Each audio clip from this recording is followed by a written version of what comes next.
Welcome to Spiedel's California Minute. I'm your host, Catherine Zidane.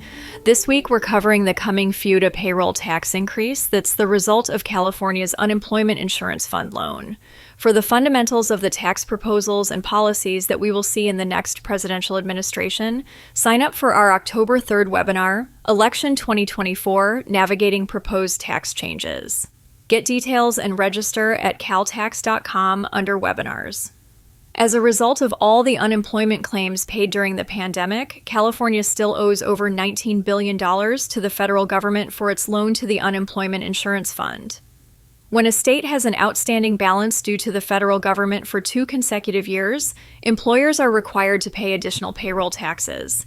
This means that in January 2025, California employers will be paying an additional 0.3% on the first $7,000 of wages paid to their employees in 2024, or an extra $21, on top of the 0.6% reduction that was in place for 2024, for a total additional tax of $63 per employee.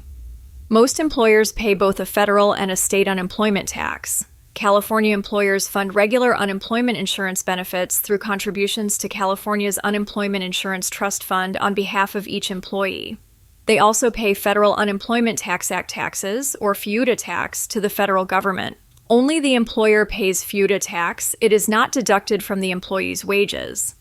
The standard FUTA rate is 6%, but generally employers with a good claim rate history receive a 5.4% credit against the 6% rate, leaving the base minimum rate of 0.6%. However, this credit is reduced in states that have an outstanding loan balance with the federal government, effectively increasing the FUTA rate.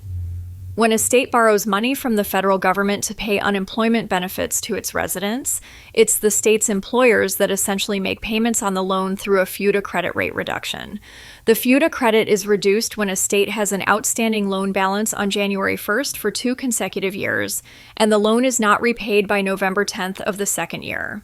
The credit reduction is 0.3% for the first year and an additional 0.3% for each subsequent year until the loan is repaid. From the third year onward, there may be additional reductions in the credit, although in the past, California has received waivers from these additional reductions. To date, there has been no waiver announced. According to a report by the California Legislative Analyst's Office, all things remaining the same, it will take at least until 2030 until the fund is paid off.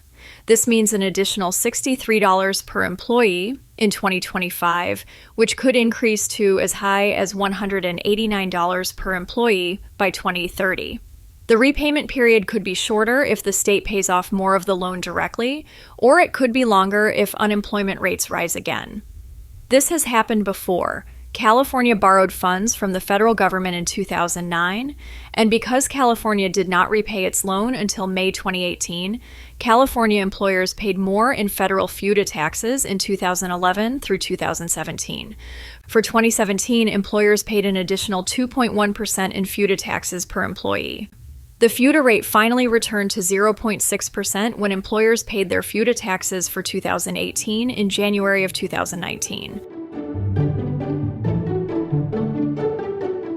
To stay up to date with California tax law changes, subscribe to Spiedel's California Tax Letter. This monthly newsletter is written by California Tax Pros for California Tax Pros in plain English with helpful examples and charts. For subscription information, go to caltax.com and click Publications. That's all for this week. Join us next time for another episode of Spiedel's California Minute.